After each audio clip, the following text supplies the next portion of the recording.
High, আমি পাওলি, তোমাদের পরিচিত মাম। আজকে বেরিয়েছিলাম দিদির সাথে একটু ঘুরতে। 2 ঘন্টা সেজে মামা দিদি বেরিয়ে। এই সাজিনি এরকম বলবি না, মোটেও সাজিনি। কথা কম বল গাইস, কোনো মেকআপ আছে আপনাদের দেখে মনে হচ্ছে শুধু লিপস্টিক পরে বেরোলেই ও খালি বলবে আমি সেজে বেরিয়েছি। ও কিন্তু নিজেও লিপস্টিক পরে বেরিয়েছে। কই আমার নাম দোষ। এই ঠিক মতো জুম কর। লিপ বাম তো আমি লিপস্টিক দিয়েছি, একই ব্যাপার। সাজলাম কি করে 2 ঘন্টা? দেখ একটা জিনিস, কটায় প্ল্যান হয়েছে? 3টের সময় প্ল্যান হলো। বললাম লালকায় যাব 5টার 3টে না, 3টেও না, 3:30 4টার দিকে প্ল্যান হলো। 4টের দিকে প্ল্যান হয়েছে, 4টা প্ল্যান হয়েছে। তারপরে ঠিক হলো, চলে বেরিয়ে গেছে। টাইম কে লাগিয়েছে? আমি মেসেজগুলো দেখাবো। আমি তোকে 4:34 থেকে মেসেজ করছি, আমার হয়ে গেছে বেরো। আমি টাইম কে নিল? হ্যাঁ, আমি সন্ধ্যে দিতে গেছি। সন্ধে না, তুমি সন্ধে সাজ দিতে গেছিলে। তুমি এই না, সত্যি সন্ধ্যে গোপালকে খেতে দিয়ে তাই এসেছি। তাহলে আমার নামে তুই 2 ঘন্টা লাগালি কেন? যাই হোক, তুই সাজতে সময় লাগাস তাই। আমি আজকে কিছু সাজিনি। তুই একটা জিনিস ভাব, আমরা আজকে 2.5 দিনের হাঁটতে যাওয়ার বাইরেও আমরা বেরোলাম। হ্যাঁ, কত বছর, কতদিন পর ব্লগ এসেছিল আমাদের। 2.5 দিনও আগে তো একদিন। ভাই একদিন। যাই হোক, আমরা তার বাইরেও বেরোলাম। কোথায় যাচ্ছি না, লালকা। কেন যাচ্ছি? ঘুরতে। বাড়ির পাশে থেকে ঘুরতে যাচ্ছি। এই যে আমরা হাঁটছি, এখানে একটা পুকুর পার। আর মামাই দিদি কি বলছে? আরে আমি শুনেছি রিক্সাওয়ালার কথাটা, যেমন তুই শুনলি আমি ওখানে শুনেছি। আমার একটা বন্ধু বলেছে যে এই পুকুরে নাকি ভূত আছে। পুকুরে না, এখানে কোথায় নাকি কি আছে, ওখানে কোনো বাড়ি নাকি ভাঙা কি আছে, নাকি ভূত। ও জানে আমি ভূতে ভয় পাই। না, আমি তো ভূত নিয়ে খেলি না, আমি তো ভূতকে গিলে খাই। যে আমি ভয় পাবো না। কত ক্ষমতা ওর, ভূতকে গিলে খাওয়ার ক্ষমতা রাখে। এখনো আমাকে ভূতের গল্প শোনাতে রাস্তায় এসছে। আমরাই হয়ে যাবো রে। ভূতের গল্প শোনাতে নিয়ে বেরিয়েছে। কোথাকার কোন গলি দিয়ে নিয়ে যাচ্ছে, আমি এই গলি জীবনেও আসিনি। আমি যাই অন্য গলি দিয়ে, ও আসছে অন্য গলি দিয়ে। তুই বলদের মতো রাস্তা দিয়ে হাঁটিস, না, আমি যে রাস্তাটা দিয়ে যাই সেটাই অনেক তাড়াতাড়ি হয়। এইটাতে দেখবি তুই লালকার সামনে গিয়ে উঠছিস। এটা তোর সাথে আমার এই রাস্তার ম্যাচ কোনোদিনও হয়নি, আর হবেও না। এই রাস্তা গলি ঠলি দিয়ে হাঁটিয়ে এনে লালকার পিছন দিক দিয়ে আমরা লালকা। এটা পিছন দিক নয়, হ্যাঁ, ওটা একটা সাইড, এটা একটা সাইড। পিছন ওই মাঠের পিছনটাকে বলে। আচ্ছা, আমার ভুল, ছেড়ে দে। ভুলি অবশ্যই, আমারই ভুল। এই যে এটা হলো লালকা। তোমরা আশেপাশে যারা থাকো তারা নিশ্চয়ই চেনো। আমরা মাঠে বসবো বলে বেরিয়েছিলাম। কি রে, এই মাঠে বসবি না তুই? না, তুই খেলবি, আমি দেখবো। ব্যাডমিন্টন মাঠে বসবো বলে বেরিয়েছিলাম। আর এই যে মাঠে এখন একটা টুর্নামেন্ট হচ্ছে, দেখাও যাচ্ছে না। এই কত বুদ্ধি মাথায় তোর, দেখ। আচ্ছা, দেখা যাচ্ছে, চুপ কর। Badminton tournament. এটা ভদ্র তুই নোস।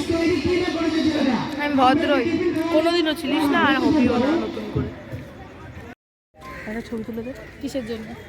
ডিপি বদলাই না অনেকদিন। কি করবি ডিপি দিয়ে? তুই ডিপির ফুল ফর্ম জানিস? বলতো ডিপির ফুল ফর্মটা কি? জানি, বদলাবি তো বললি, বল। যদি আজকে বলতে না পারিস ছবি হবে না। Display picture. চুপ কর। এতক্ষণ ভাবতে হয়। দেখ কি অবস্থা, ফটো তুলবে, ডিপি চেঞ্জ করবে। এখানে তুই কি দেখছিস? মাম্পা এদিক ওদিক চোখ যাচ্ছে কেন তোর? আচ্ছা, টুর্নামেন্ট তো মোটামুটি শেষ হতে চললো। এরকম লোক দিস না, পেট খারাপ করবে কিন্তু। একটাই খুলেছে, তাও পুরো গোছানো হয়নি। তোর অবস্থা ভাবছি কতটা হ্যাং লাগে। মাত্র একটা দোকান খুলেছে, বাকিগুলো খুলে উঠতে পারেনি। সেটা দেখে আমরা তাকিয়ে আছি। অনেকক্ষণ লালকায় বসে থাকলাম দোকানগুলো খোলার আশায়। দোকান খুলতে অনেকটাই দেরি হয় ওখানে, তাই জন্য দুজনে মিলে বেরিয়ে পড়লাম একটু অন্য একটা দোকানে চা খেতে। এই যে লালকাতে সব বন্ধ বলে রাজকাহিনী নিয়ে এসছি আমি। হ্যাঁ, দাঁড়াটা পরিষ্কার একটা। এই যেটা আরও বেশি সুন্দর, কিন্তু এই আরও ফাঁকা ফাঁকা, তো ওই জন্য ভালো লাগছে। এই জায়গাটা বেশি ক্রাউড হয় না, ছবি ভালো আসবে। ছবি এই যে এখানটায় দাঁড়িয়ে সবাই তুললে। তুই তুলেছিস? গেটে না, আমি কোনোদিনও তুলিনি। তুলে দিচ্ছি, চ। লালকার দোকানপাট খুলতে বেশ অনেকটা সময় লাগবে, সেই জন্যই ভাবলাম বেরিয়েছি যখন একটু আশপাশটা ঘুরে দেখি। মামাইদির তো সব চেনা জানাই, তো ও এখানেই নিয়ে এসেছিলো রাজকাহিনীতে। ছোট করে লাভ নেই, কে সাজে। এটা আমি এরপরে আমি নিজের ফোন থেকে ভিডিও করে রাখবো। কি হলো? কিছুই শুনতে পেলাম না, আরেকবার বল। বললাম যে এই যে ক্যামেরার বিহাইন্ড দ্য সিনে চুলটা কনস্ট্যান্ট এরকম এরকম করছিস, তারপরে বলছিস যে আমি সাজি। এরপরে প্রুফটা আমি দেখাবো। তুই আমায় বল আমি কোথায় শিখিস। তুই আমাকে বল আমি কোথায় সাজি। যাই হোক, তুই আমাকে সাজিস। দেখা। হ্যাঁ, অন্য সময় সাজিস। তুইও সাজিস, অন্য সময় সাজিস। কি কখনোই সাজি না, আমি সাজাই। আমিও সাজি না। সাজতে টাইম লাগে, আমি শুধু ঘুরতে বেরোলে ভালো জামা কাপড় পরলে তখন আমি সেজে যাই। আলমারি খুলে যদি কেউ দাঁড়িয়ে পড়ে, দাঁড়িয়ে 10 ঘন্টা ধরে ভাবে সে কি ড্রেস পরবে। ড্রেস তো নেই আমার কাছে, আমি কি করব? সরি, ড্রেস নেই। একটা আলমারি খুলে অন্তত 10টা জামা ট্রায়াল দিয়ে কেউ যদি বেরোয় তার দেখ তো সময় 10টা জামা লাগবে। তো ট্রায়াল দিতে হবে, যখন 10 বছর পুরনো 10টা জামা, তখন নতুন আউটফিট ক্রিয়েট করতে তো টাইম লাগবে, কিনে তো দেয় না। এইটা ভালো ছিল, 10 বছর পুরনো 10টা হ্যাঁ, জামা। এই দেখ আমি এখন একটা জামা পরে আছি, এই জামাটার কত বছর বয়স হবে?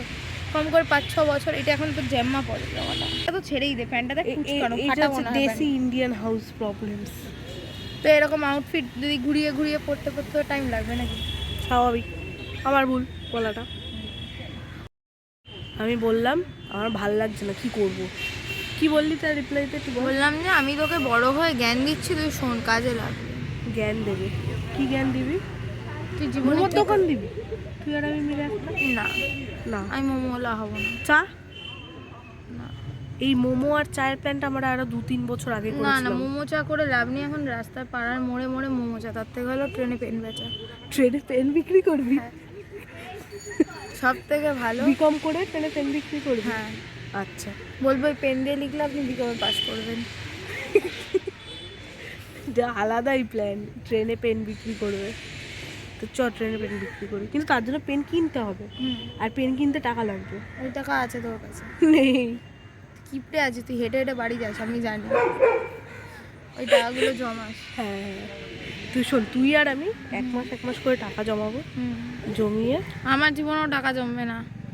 খেয়েই তো নষ্ট করে দিবি। ওইটাই তো বললাম, আমার তো টাকা হবে না, আমি গরিব আছি, আমি সারা জীবন গরিব, আমার কাছে টাকা থাকে না। এদিকে খাস ভালো ভালো খাবার। ওই জন্যই তো আমি গরিব, যদি আমি আজকে না খেতাম তাহলে আমি আজকে বড় লোক হয়ে যেতাম।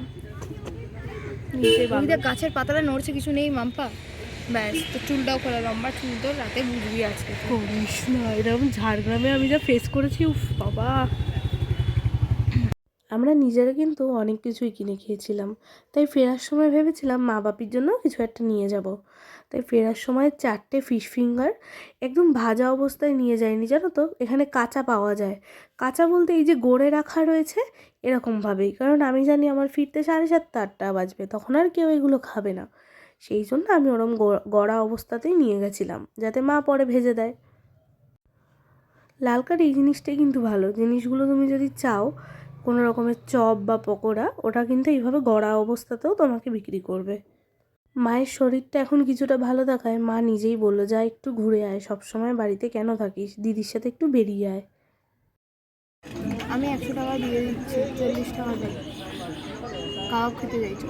কি কাবাব খেতে যাবি? চ।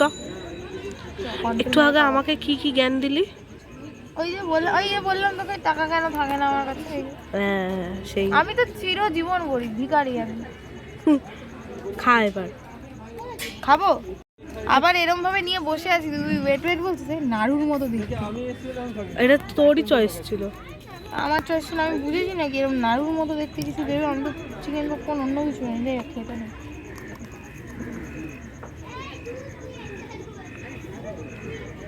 कैसा है? ওই গরম গা,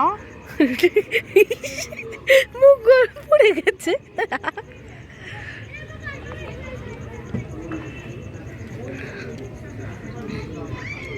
স্টাফিংটা খেতে ভালো, বাট এটা একদমই চিকেন পপকর্ন না। এবারে ক্যামেরা আমার হাতে গাইস। তো এতক্ষণ আমরা ওয়েট করছিস এই দাদাটার দোকানের জন্যে। আমি রেগুলারলি থেকে খাই খাবার।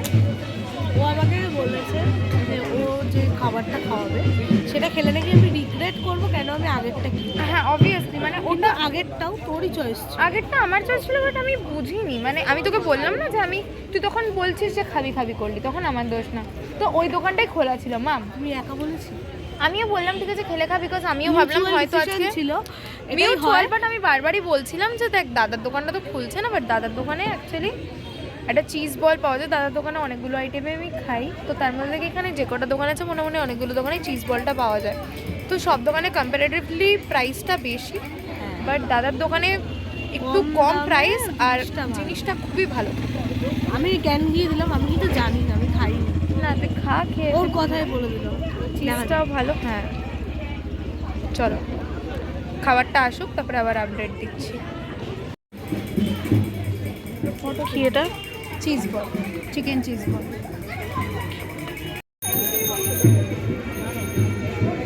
আগের দোকানটা থেকে ফিশ ফিঙ্গারগুলো বাড়িতে নিয়ে যাব বলেও নিইনি, নিয়েছিলাম এই দোকানটা থেকে, বেশ ভালো ছিল। ফুল কর পুরো। এই যে বাটারটা, এই যে বাটারটা দেখ নিচে পুরো গলে পড়েছে। হ্যাঁ, এইটার জন্য পাগল হয়ে গেছিল। চিকেন আদা কি খাও, খেয়ে রিভিউ দাও।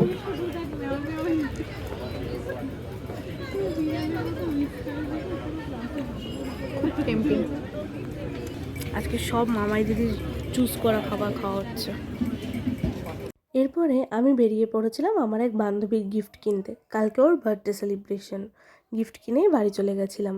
আজকের ভিডিওটা ছিল এই পর্যন্তই। ভিডিওটা ভালো লাগলে লাইক, কমেন্ট, শেয়ার করে পাশে থেকো। আর চ্যানেলটা যদি নতুন ভিজিট করে থাকো, সাবস্ক্রাইব করে পাশে থেকো। দেখা হচ্ছে পরবর্তী কোনো ভিডিওতে। ততক্ষণের জন্য সবাইকে টাটা।